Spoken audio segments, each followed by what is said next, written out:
Hello friends, आपका स्वागत है मेरे यूट्यूब चैनल स्टडी विद रूप पर। दोस्तों मैं रूप सिंह आप लोगों को स्वागत करता हूं मेरे यूट्यूब चैनल पर। दोस्तों आज मैं आपके लिए बहुत इंपॉर्टेंट टॉपिक लेकर आया, भारत में जनगणना। दोस्तों जनगणना से संबंधित टॉपिक ऑल ओवर इंडिया के कॉम्पिटिटिव एग्जाम में पूछा जाता है। चलो दोस्तों अच्छे से समझते हैं।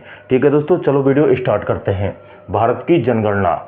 दोस्तों जो भारत की जनगणना की शुरुआत है दोस्तों वो 1872 में हुई थी। कब दोस्तों? 1872 में। और किसके शासनकाल में हुई थी दोस्तों? लॉर्ड मेयो के शासनकाल में भारत में जनगणना की शुरुआत 1872 में हुई। दोस्तों नियमित रूप से जो जनगणना की शुरुआत है दोस्तों वो 1881 से प्रारंभ हुई थी। कब से दोस्तों? 1881 से नियमित जनगणना की शुरुआत हुई। दोस्तों विश्व में सर्वप्रथम जनगणना कराने का श्रेय किसको जाता है दोस्तों?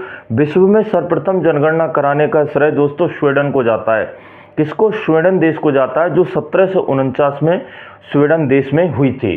ठीक है दोस्तों, जनगणना का सबसे उच्च जो अधिकारी होता है वो कौन सा होता है दोस्तों? वो होता है महापंजीयक एवं जनगणना आयुक्त होता है। उस समय भारत में दोस्तों डॉक्टर सी चंद्रमौली थे। ठीक है दोस्तों, 2011 में जो 15वीं जनगणना हुई है, जो स्वतंत्र भारत की 7वीं जनगणना है। कौन सी है दोस्तों?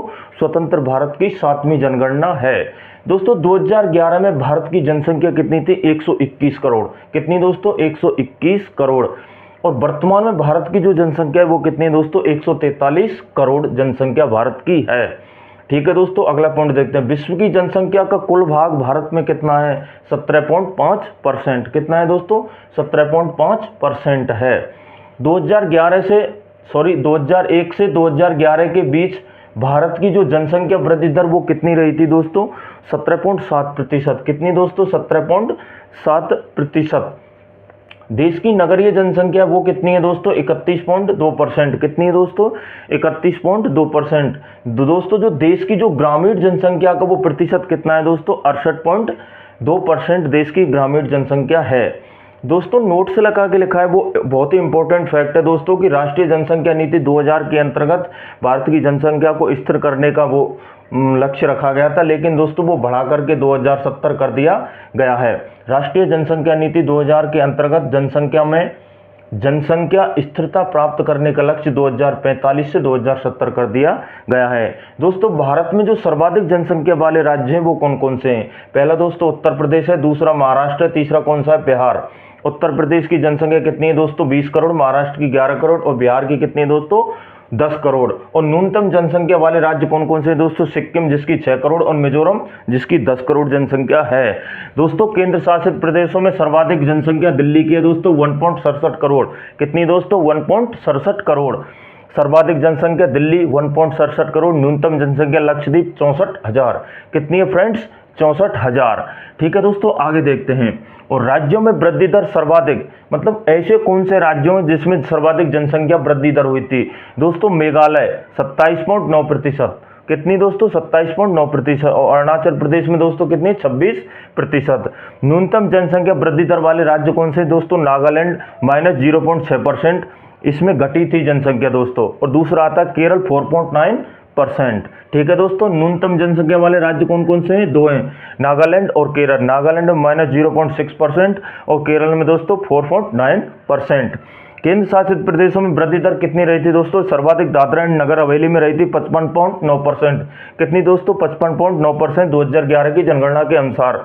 और लक्षद्वीप में वृद्धि दर कितनी रही थी? जो न्यूनतम वृद्धि दर 6.3। कितनी रही थी दोस्तों? 6.3%। ठीक है दोस्तों, ये जो भी जनगणना है 2011 के अनुसार, आंकड़ों के अनुसार मैं बता रहा हूं। दोस्तों अगला पॉइंट आता है घनत्व। घनत्व किसको कहा जाता है दोस्तों?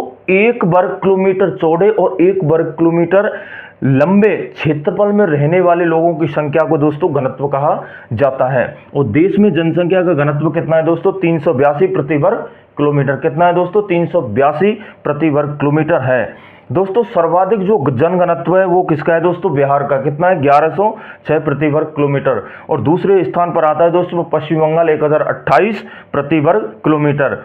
दोस्तों न्यूनतम जनसंख्या घनत्व रखने वाला राज्य कौन सा है? अरुणाचल प्रदेश 17 व्यक्ति प्रति वर्ग किलोमीटर है। और दूसरे स्थान पर आता है दोस्तों मिजोरम 52 व्यक्ति प्रति वर्ग किलोमीटर है।